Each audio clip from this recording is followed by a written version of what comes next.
En Estados Unidos se ha estrenado en un lanzamiento limitado, o sea, en muy pocas salas de cine. Acá en Denver, por ejemplo, en Colorado, donde yo vivo, está en una sola sala de cine. Una película excepcional, absolutamente excepcional, una película europea y en consecuencia con un estilo muy particular. Una película que dura aproximadamente 3 horas y que se llama A Hidden Life, ¿no? O sea, la vida oculta. Y que realmente ruego para que aquellos hermanos en España y en México o en Chile que están involucrados con la distribución de películas de valores y de películas católicas tomen la posta en esto y la hagan accesible al público hispanohablante, ¿no? La película es una obra de arte por la belleza de las tomas y de las escenas, pero sobre todo por la narración de un campesino austriaco que el Papa Benedicto beatificó. Se llamaba Franz Jägerstätter, murió a los 36 años y murió fusilado por los nazis. Su fiesta, establecida por el Papa Benedicto XVI, se celebra el 21 de mayo, que fue el día de su bautismo, ¿no? Y Franz Jägerstätter tuvo una vida complicada. Él era austriaco, como saben ustedes, en 1938, antes de que comenzara la Segunda Guerra Mundial, de que Hitler lanzara la Segunda Guerra Mundial, Alemania incorporó a Austria, ¿no? Y básicamente anexó a Austria. Hitler mismo había nacido en Austria, entonces mucha gente era simpatizante del nuevo gobierno. Y no fue el caso de Franz Jägerstätter. Y en la película se refleja la belleza del matrimonio y cómo el matrimonio lo convierte, ¿no? Jägerstätter era hijo ilegítimo, era un gran bebedor. Su padre adoptivo le dio el apellido y le dio una granja, un rancho que él heredó.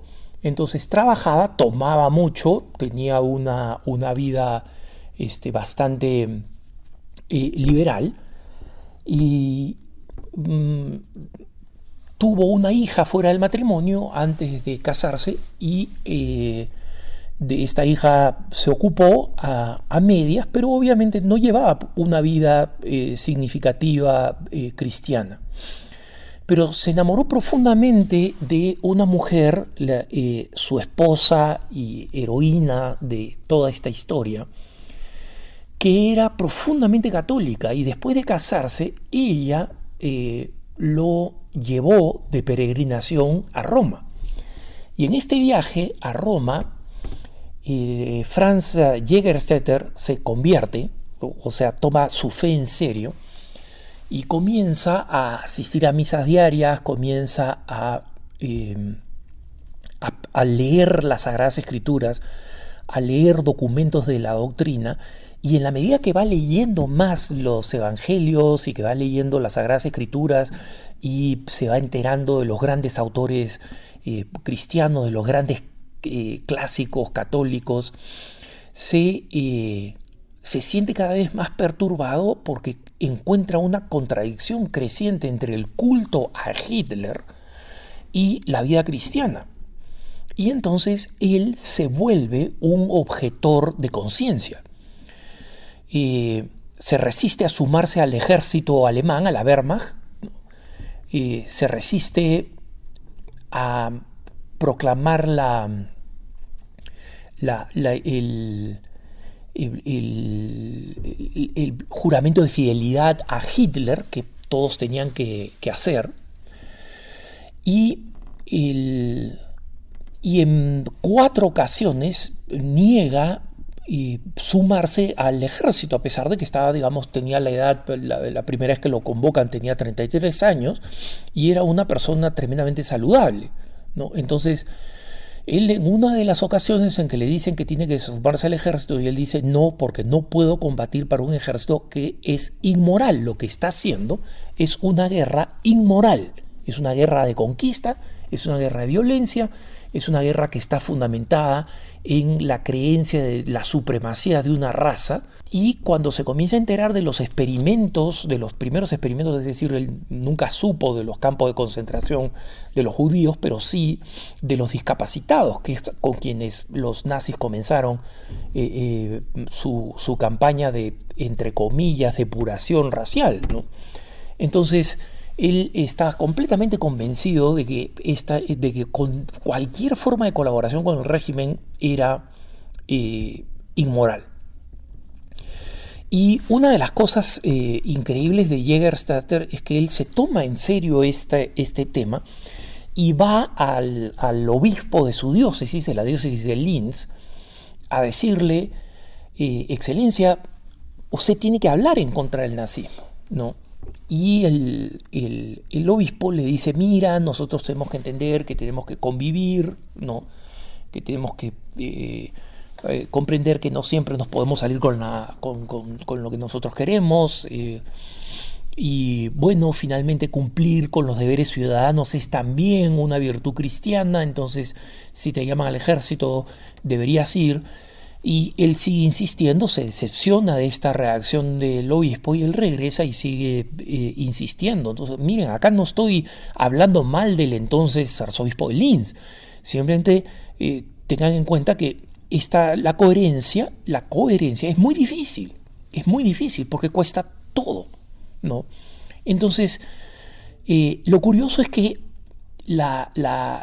esta gran mujer que es su esposa, que yo creo que también debería introducirse su causa de beatificación, por una auténtica heroína que decía, mira, te amo con todo mi corazón, pero amo más los valores que tú estás defendiendo. Y finalmente a él le ofrecen inicialmente, porque era muy influyente, muy articulado, y tengan en cuenta ustedes que ya como dueño de una granja era una persona que tenía recursos suficientes, no era una persona pobre, ni remotamente. Entonces le ofrecieron ser el alcalde de su pueblo, ¿no? Porque tenía esta posición de liderazgo, a cambio de que hiciera un juramento a Hitler, el juramento de fidelidad que se le pedía a todo el mundo. Finalmente, cuando él tiene 36 años y el ejército alemán está cada vez más desesperado por personal, por soldados, lo vuelven a llamar una cuarta vez, y una cuarta vez él dice que no se va a sumar al ejército, y esta vez lo arrestan bajo la acusación de haber cometido el crimen de debilitar la moral del ejército. Esa era una ley que había sido establecida por el nazismo, y que era una ley que se penaba con la muerte. Entonces lo llevan a Alemania y muere. Lo que termina pasando es que este hombre termina dando su vida por su lealtad, y no permiten que en su pueblo lo pongan en la lista de los soldados que han muerto en la guerra, porque lo consideran un traidor. Y recién en los años 60 hay un investigador de los objetores de conciencia, un investigador norteamericano que lo encuentra su vida, encuentra sus diarios, sus descendientes, tuvo 3 hijas mujeres, que pueden reproducir toda la historia de este acto heroico, ¿no? Y convencidos de este acto heroico, cuentan toda la historia de este hombre.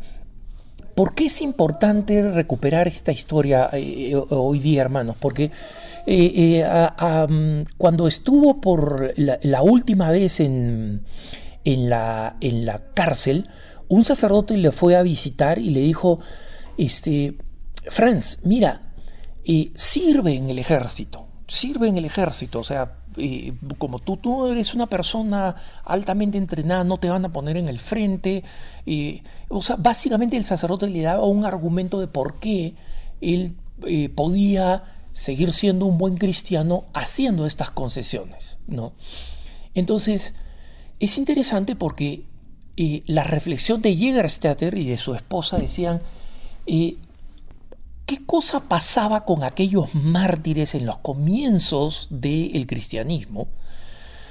Cuando las autoridades romanas le decían, oye, mira, come un poquito de carne sacrificada a los ídolos, no te va a hacer nada, ¿no? Y es simplemente cumple con el gesto externo, no te preocupes, cumple con el gesto externo y al final sigue viviendo tu vida cristiana, nadie te va a decir nada, ¿no? O mira, échale un poco de incienso, son unas cuantas piedritas de incienso encima de los carbones en honor del César, que es lo que pide la ley, ¿no? O sea, durante la persecución de Diocleciano, por ejemplo.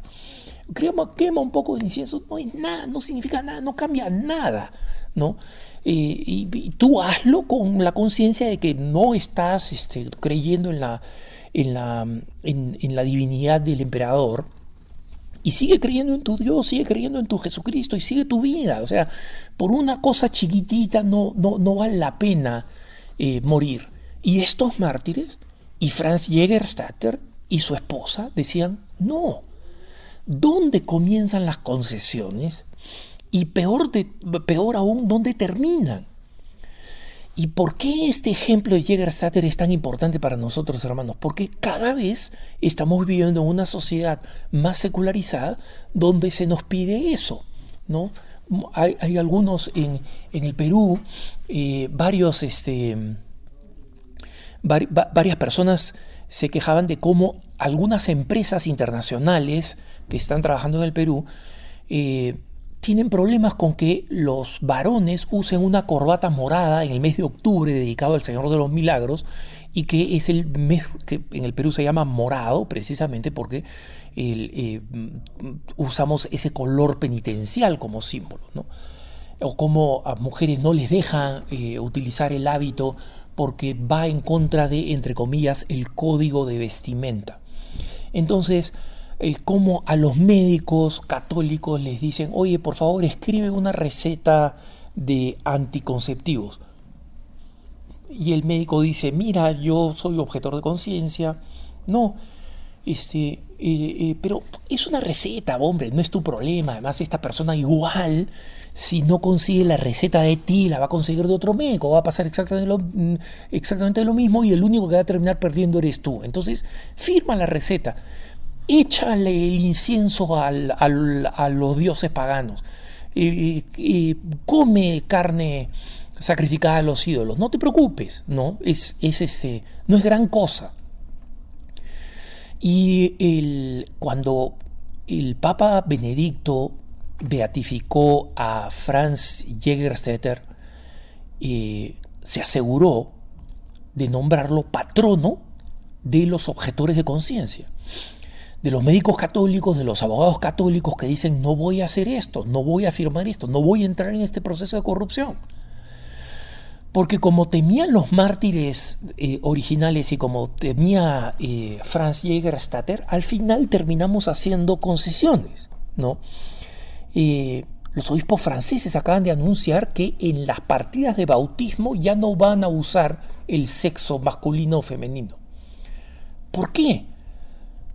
Porque va en contra de la corrección política que ha hecho que el Estado ya no utilice masculino y femenino para satisfacer a los ideólogos de género, ¿no? Al lobby homosexual.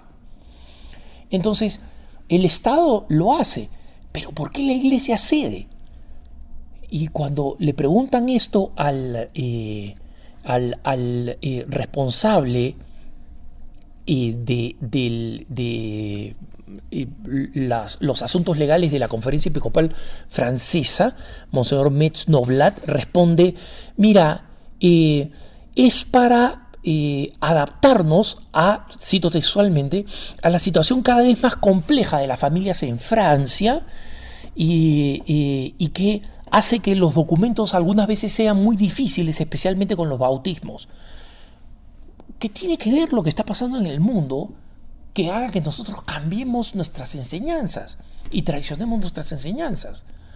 Si el Estado quiere establecer que las partidas de nacimiento, que es un reconocimiento estatal, que las partidas de nacimiento no tengan el sexo, allá el Estado.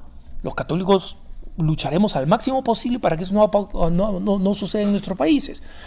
Pero si finalmente el Estado lo hace, ¿por qué lo va a hacer la Iglesia? O como el obispo italiano, que recientemente en la fiesta del bautismo del Señor, con el que concluye en muchos lugares el tiempo de Navidad, decidió, dijo literalmente, ¿no? En el norte de Italia, literalmente dijo: ahora, en vez de rezar el credo, vamos a hacer un momento de silencio para una reflexión personal, porque el credo puede ofender a algunas personas de otras religiones o no creyentes.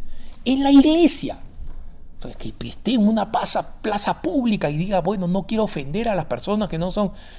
Bueno, lo entendería. Yo no lo haría, pero lo entendería. Pero en la iglesia donde los fieles van a nutrirse de la verdad, esas son las concesiones, hermanos, cuando no seguimos el ejemplo de personas como Franz Jägerstätter y de los mártires cristianos. Y por eso que el martirologio de la iglesia siempre nos destaca a estos mártires, para hacernos comprender que nuestra fe no puede estar en venta. Que tengas un buen día.